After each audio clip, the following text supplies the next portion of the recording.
The Gauteng Department of Education has reacted with disappointment to the Pretoria High School for girls not furnishing them with a report on a disciplinary hearing held by the school. The department says it will await the report and will act based on the contents going forward. Actually, we are quite disappointed as the department, not about the outcome, but about us not being provided with the report. As it were, you'll understand that this is quite a serious matter, which we've been working on, throughout the entire week. We are quite disappointed that we don't have a report, and we will then have to wait for that official correspondence to be sent to us. Then we'll be in a position to comment further on the way forward. Meanwhile, Teachers Union SATU has expressed shock over the outcome of the Pretoria High School for girls racism case. The organization spokesperson, Nomusa Qembi, says the time taken to complete the disciplinary process is also concerning. 12 learners were involved, and so we are shocked that it has taken them basically like a few days to reach this conclusion on such a serious matter. We believe that issues related to racism should be treated, yes, with urgency, but also there should be transparency. In the letter that has been written to parents, the letter has got no detail. It just says the learners were cleared of all the charges. It does not say what the charges were, and it does not say who came to testify. And it's just like treating this as if it was just a minor matter. Now, for more on the extent of racism in the country, I am joined by Allan Magubane, who's a transformation and diversity specialist. Mr. Magubane, a pleasure to have you on the program this evening. Now, from your experience, where do you believe schools and the Department of Education most commonly go wrong in really addressing racism? Good evening to all the viewers. Thank you for having me. I think, it's difficult because, I think as I was just listening to some of the segments, the one side is that often with these cases, there's the political momentum that moves much faster than the investigative processes. And I think there's an element of collaboration that is so critical to be that is needed, right? And so when we say things have gone wrong, I think having to step back as a country, to look at how we engage issues of discrimination holistically, our history of racism that affects our country fully, and to build almost a process, a social justice infrastructure for basic education as a whole. That schools can enact, that can lean on. I think there's a lot of policies that have been written, a lot of laws exist already. So it's a core analysis that when we talk about processes in terms of discrimination issues across the system, those documents have been written. But I think often as issues happen, like I said earlier, there's a political momentum that takes place. People want answers quite quickly, and I think that there's a both an anger and a fear factor that's always that always conflicts some of those processes as well. And so for me, to step back and to figure out in what ways collaboratively within the department do we look at education as a whole. Issues of racism, unfortunately, they are horrible, and discrimination as a whole is horrible, but can't be too surprising in a country with a history like ours. So building that infrastructure for me, I think, is an important step to then ensuring that when these processes happen, there is a process that all of us can look to say, when something of this nature, these are the things, these are the steps that we follow. Let's get into that history of the country that you speak of for context. How has the historical legacy of apartheid really influenced contemporary racism, especially in South Africa's schools? Yeah, I think apartheid would be a very difficult thing to dismantle. There's an apartheid prime minister who has said, who is quoted as having said, I actually need to find that document or speech in which he said that, but that it would be to try to create a system that no one could ever manage to dismantle. And I think apartheid as an educational project, as a political project, as an economic project, as a theological project, will find itself manifesting itself in schools, because schools are a microcosm of a broader society, right? So in many ways, the country it has a deficit when it comes to dealing truly with trying to dismantle not just apartheid infrastructure itself, but also the residue and the impact of apartheid, the racial divisions that still exist in our country. And so you see that continue to find expression because, in my view, you're meant to be involved in what should be a national project. It should be something that parents are involved in, something that teachers are involved in, something that staff are participating in, that all of us are working together to dealing with this issue that lies so deeply in the fabric of our society and that informs so much. And so in many ways, we're dealing with an old problem that remained undealt with. We had some political changes, etc. But many institutions and the infrastructure of our party still stays in place. An example of that, of how it impacts basic education, you're looking at a history in which the investment into schools was very, very different, very unequal.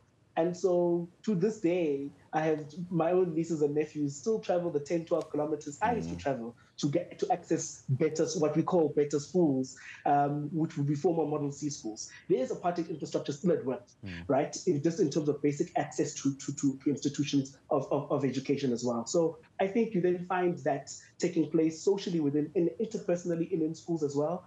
And I think that creates a huge challenge in trying to make sure that we as a society are awake to that the problem didn't just disappear with 94. It didn't just go away. And there's a multifaceted approach that's required, which is Bambisane, to work together to deal with this issue, dealing with its seriousness, yes, but it cannot surprise us when it takes place and when our children are now stepping into some of the socialization that we know is at work still.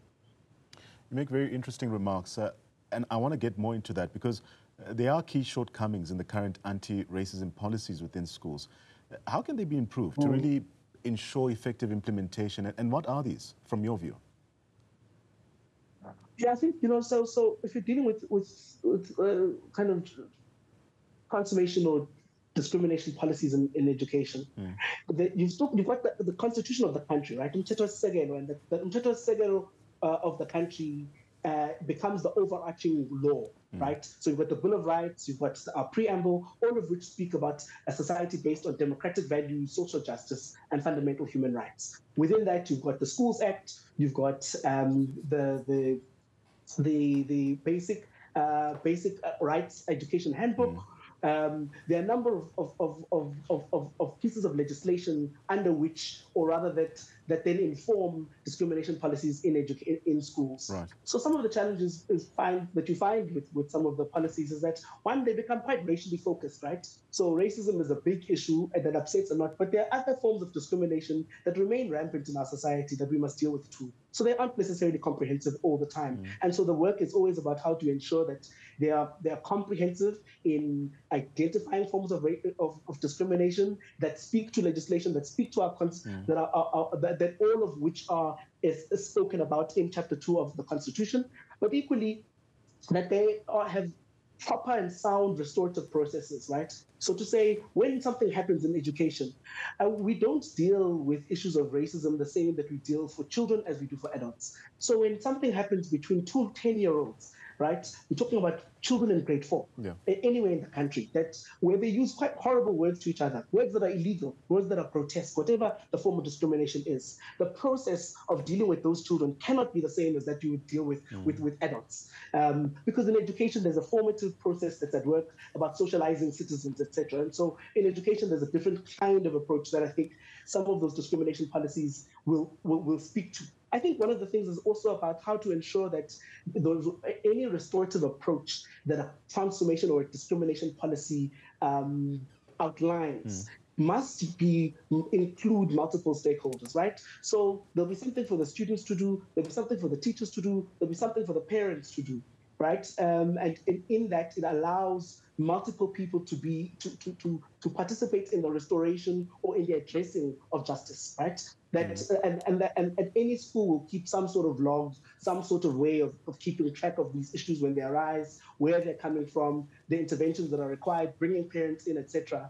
But to ensure that a discrimination policy works effectively, I think one is that it must get used, And so as it gets used, more and more cases test it. They grow it. They make it. They ensure it's like the law, right? When we use it more often, then we know its strengths. We know it lacks for us, and we have to make the appropriate amendments. And I think some of the other aspects, Speaker, I would say think should in some ways account for the work and the load of teachers, particularly, who in this country have a great amount of work to do, right? And who themselves sometimes feel aspects of discrimination. And so some of the policies focus on students, but they don't necessarily focus on the protection of teachers as well, and the protection of parents as well when they come onto school campuses. So there's a lot of work that I think can be done to strengthen policies as they exist in schools. But I also think that outside of that, a policy framework that is within education currently, there are a lot of good documents.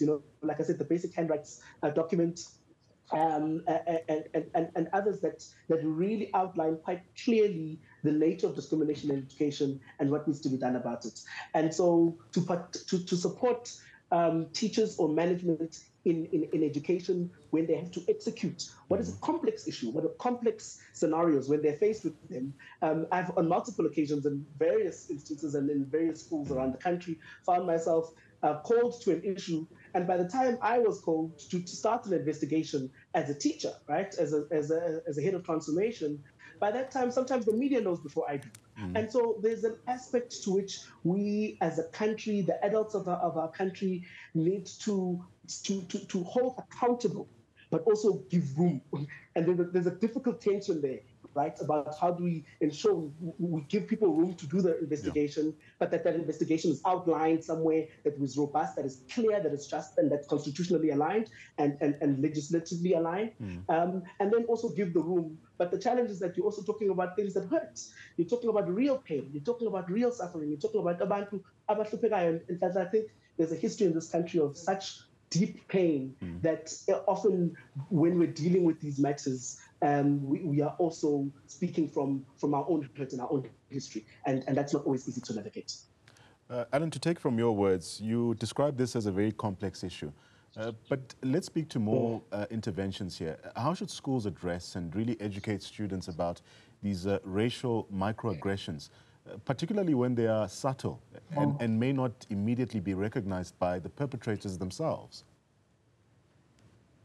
I'm a big advocate of the country needing a social justice program and a social justice as a subject, standalone. And I think, people point to life orientation, and I think it stretches on multiple needs, but I do think social justice as an imperative in our country and as a constitutional imperative requires a particular kind of curriculum in our country that must be overseen by a national body of sorts, right? And I think that begins the work. We must do some work of teaching here and ensure that we standardize that teaching to be robust, to be Afrocentric, globally relevant.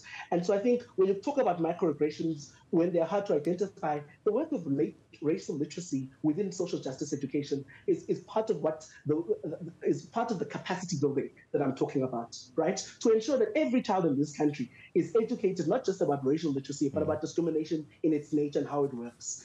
And I think that's an important aspect to then say, if we're going to have a proper intervention, and there's some interesting work was really creative and progressive work done with our history curriculum a number of years ago, right? Where we're trying to standardize something that it affects all our children. And I think that in our country, if we do have a proper social justice education program, and I think there's aspects of social justice littered throughout the curriculum. So I'm not suggesting that it's non-existent, right?